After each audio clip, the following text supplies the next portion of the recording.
I did not want to be a Christian anymore. I didn't believe in God. I thought that, if God was real, He would have heard me and He would have come through for me.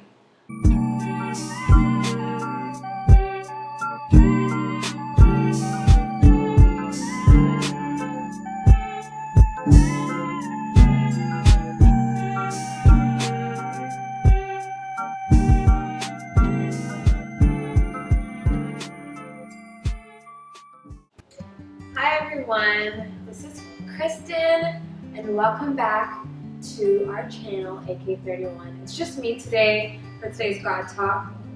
As and I decided to share our personal testimonies with you guys as a God Talk because for people who have been raised in the church, always been Christians, oftentimes there's a misconception that we don't really have a testimony, and because we never left the church or anything like that, but that's not true. And I've definitely found that, and I'd like to share my personal testimony with you.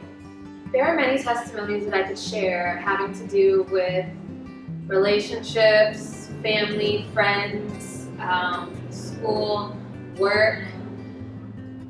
There's a ton, but the one that I'm going to focus on right now is my school testimony.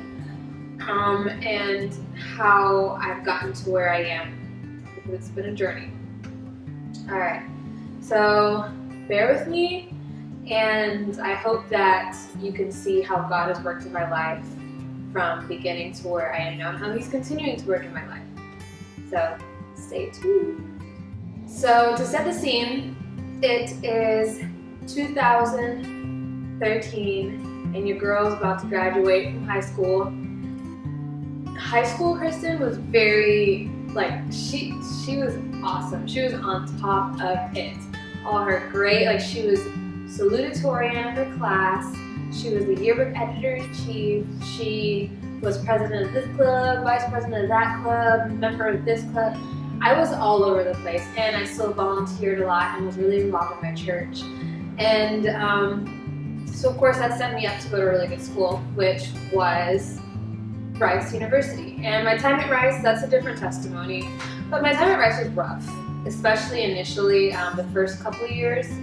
One, because just the sheer workload was nothing I had ever encountered in my life, and it was just way more rigorous than I thought college would be. And my other friends who were in college, they were doing great. At other universities, they were doing great. But I, who was supposed to be the one that had it all together, was struggling hardcore. Got put on academic probation by with some scholarships I had, threatened to, relinquish me of that privilege, I guess, or award. It was a very stressful time. But luckily, by my junior year, I finally got settled. I met some amazing friends. I lived with them, and it made my experience a lot better. Not saying I didn't have friends before then, but these friends are lifelong friends. I still hang out with them to this day. So yeah, junior and senior year were much better.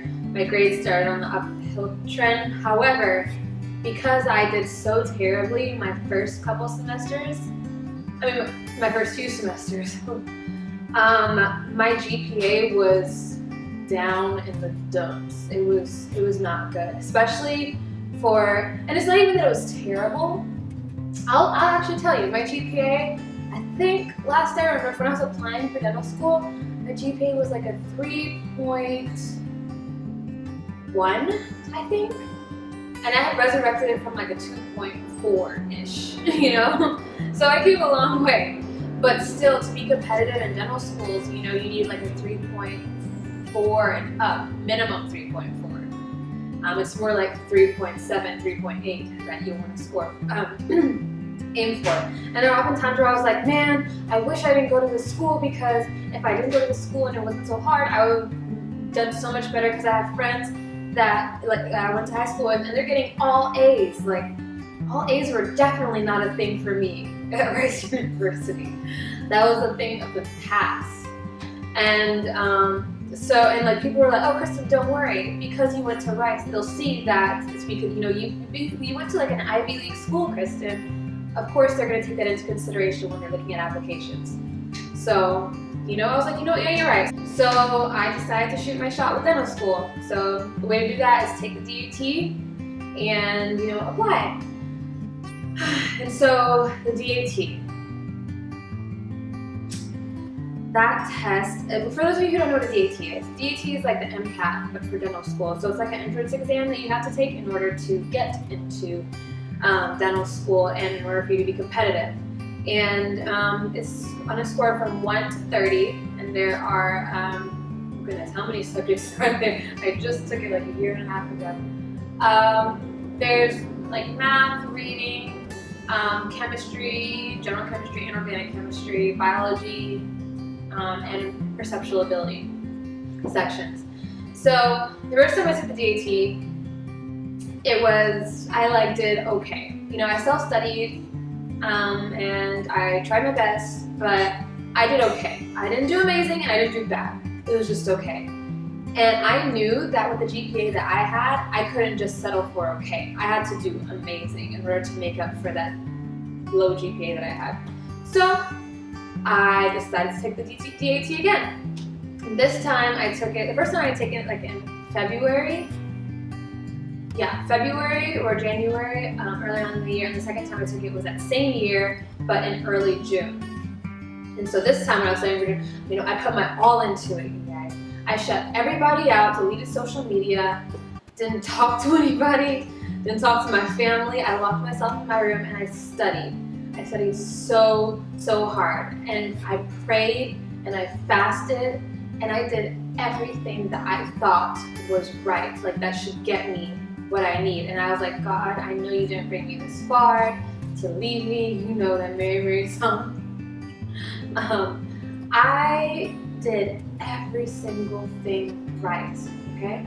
So on the first time I took the DAT, my overall score, the average of all of the sections, was 18, which again was okay. The second time I was trying to make, better than that. Definitely not lower, definitely better. So I go in and I take the DAT, and with the DAT you get your score immediately after the exam is over. You don't have to wait 3 weeks or so like the MCAT, you get it immediately. And the screen flashed up, and my score hadn't changed. It was still an 18. And some people would say, oh, Krysten, that's good. You didn't get worse. You stayed consistent. But I immediately was just torn. And it was because I did everything right. I even fasted. I don't fast. I love food, I fasted. I prayed. I got people to pray for me. But at that moment in my life, I was ready to just drop Christianity. I did not want to be a Christian anymore. I didn't believe in God. I thought that, if God was real, He would have heard me and He would have come through for me. And because of that, I was like, you know what? I'm done. And I was angry. I was angry for weeks. I didn't pray. I went to church still because, my family went, and I just sat there and I felt numb. I was so angry because now I knew I wasn't going to get into dental school because these scores were just, my stats were just terrible. But after a conversation with my mom, after a few weeks, I kind of, reconciled, and I was like, you know what, I was wrong. I know that God has though I can't tell, I can't see it, He has a plan for me. And that's what people always say, but man, did He have a plan for me. So, as you know, I did not get into dental school the first time I applied, which I applied to like 10 schools, did not get into one of them, not even an interview. However, it was about February, my senior year, I got this email saying from Texas A&M College of Dentistry talking about this post-baccalaureate program for pre-dental students. And basically it's a program where you take a year and you just study like high-level science courses. You study at the dental school, you study courses that you're going to be taking your first year of dental school, and you have to meet a certain GPA and to make a certain score on your DAT. And if you meet all these requirements, you will be accepted into the dental school's class of 2022. And I was like, you know what? Might as well, you know? I had applied to a similar program in Boston, except they didn't have like a conditional acceptance like Texas A&M did. And I got into the one in Boston. So there was a time where I almost moved to Boston. But then I got accepted into this program that Texas A&M College of Dentistry post-baccalaureate program. It's a very long title. And man, I am so grateful for my experience in this program. My first year of dental school, my first semester, I've only been through one semester. My first semester of dental school would be nothing like this if I hadn't gone through that year of basically high intensity training for dental school. I felt so much more relaxed and prepared, and I feel like most importantly, I made some amazing friends along the way. The other post-baccalaureaters, my classmates, they're amazing, and I'm so privileged to know them, and they have made my first semester of dental school, the transition into it, so much easier, and I'm so grateful. And so I guess my testimony, well, again, I have many testimonies within that testimony, but just to give a big summary of that testimony, the big thing is that don't turn your back on God, because He never turned His back on me. Though I felt like He turned His back on me, and then He had forgotten about me, and honestly that He didn't even exist, I was ready to curse God and die. But thank God for the Holy Spirit, and for my family, and my friends that supported me throughout it. And, you know, look at me now. Look at me now. Okay? 12.5% a dentist. You know, it's a little bit, but I'll take it. I'm so happy and I'm so blessed just to be here. So even whenever I don't make the grade I want, even when I have like 5 tests within 4 days, I'm just still thankful to God that I am part of that 105 students in this dental school class. And so whatever you're going through, just be encouraged. It sometimes may not seem like it's going to work out, but God has not left you. So don't give up on Him, because He's never going to give up on you. Thanks for watching. I hope you've been blessed. Happy holidays, and I'll see you next time. Bye.